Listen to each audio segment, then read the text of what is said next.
আসসালামু আলাইকুম। নিজের হাতে তৈরি ইনকিউবেটর মেশিনে আবারও ডিম বসিয়ে দিলাম। এই ইনকিউবেটর মেশিনটি বানিয়েছিলাম প্রায় ৪ মাস আগে এবং ইনকিউবেটর মেশিনের মাঝে ডিম বসিয়েছিলাম। এই ভিডিওগুলো আপনাদের মাঝে শেয়ার করেছি।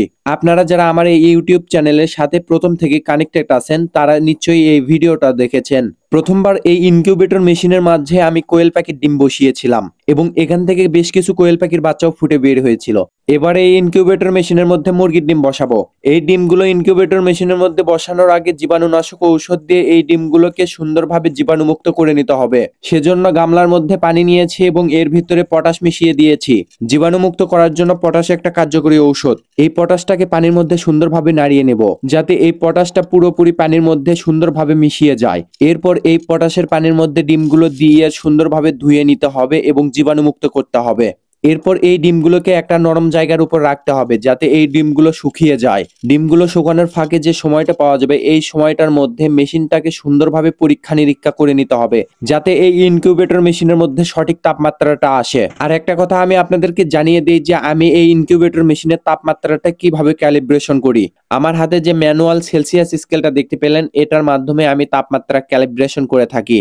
আপনি যদি নিজের হাতে ইনকিউবেটর মেশিন তৈরি করতে চান তাহলে আপনি যখন বাজার থেকে ইনকিউবেটর মেশিনের টেম্পারেচার কন্ট্রোলারটা কিনে আনবেন তখন নতুন অবস্থায় এই টেম্পারেচার কন্ট্রোলারের তাপমাত্রা সঠিকভাবে ক্যালিব্রেশন করা থাকবে না। সেজন্য আপনাকে এই টেম্পারেচার কন্ট্রোলারের তাপমাত্রার ক্যালিব্রেশন করে নিতে হবে। এখন ভিডিও স্ক্রিনে যে চিত্রটা দেখতে পাচ্ছেন এটা হচ্ছে ডিম মার্কিং পদ্ধতি। আমার যেহেতু ম্যানুয়াল ইনকিউবেটর সেজন্য এই ডিমগুলো বসানোর আগে এই ডিমগুলোকে সুন্দরভাবে মার্কিং করে নিতে হবে, কেননা এই ডিমগুলোকে দৈনিক 2 থেকে 3 বার উল্টিয়ে দিতে হবে। ডিম বসানোর আগে এই মেশিনের মধ্যে একটা কাপড় বিছিয়ে নিতে হবে যাতে এই ডিমগুলো মেশিনের মধ্যে একদিকে থেকে আরেক দিকে গড়িয়ে না যায়। মেশিনের মধ্যে কাপড় বিছানো হয়ে গেলে এরপরে এই মেশিনের মধ্যে সুন্দরভাবে ডিমগুলো সাজিয়ে নিতে হবে। এরপর এই মেশিনের মধ্যে তাপমাত্রা থাকবে 37.2 থেকে 37.7 এর মধ্যে। আপনারা যারা ইনকিউবেটর মেশিন বাড়িতেই তৈরি করবেন ভাবছেন তাদেরকে একটা কথা জানিয়ে দেই যে ইনকিউবেটর মেশিনের মধ্যে সব সময় 37 ডিগ্রি সেলসিয়াস তাপমাত্রা রাখতে হবে। এটা আপনাদের টেম্পারেচার কন্ট্রোলারে সঠিকভাবে সেট করে নেবেন। এরপরে মেশিনের মধ্যে আর্দ্রতা নিয়ন্ত্রণ। এখন যেহেতু শীতের দিন ইনকিউবেটর মেশিনের মধ্যে আর্দ্রতা কন্ট্রোল করা খুবই কঠিন হয়ে যায়। এটা কিভাবে ম্যানুয়াল ইনকিউবেটরের মধ্যে আর্দ্রতা তুলতে হয় অন্য কোনো একটা ভিডিওর মাধ্যমে আপনাদেরকে জানিয়ে দিব। মেশিনের মধ্যে আর্দ্রতা রাখতে হবে প্রথম 18 দিন 55 থেকে 65 এবং এরপরে বাকি যে 3 দিন থাকবে হ্যাচিং টাইম এটা রাখতে হবে 85 থেকে 90 এর মধ্যে।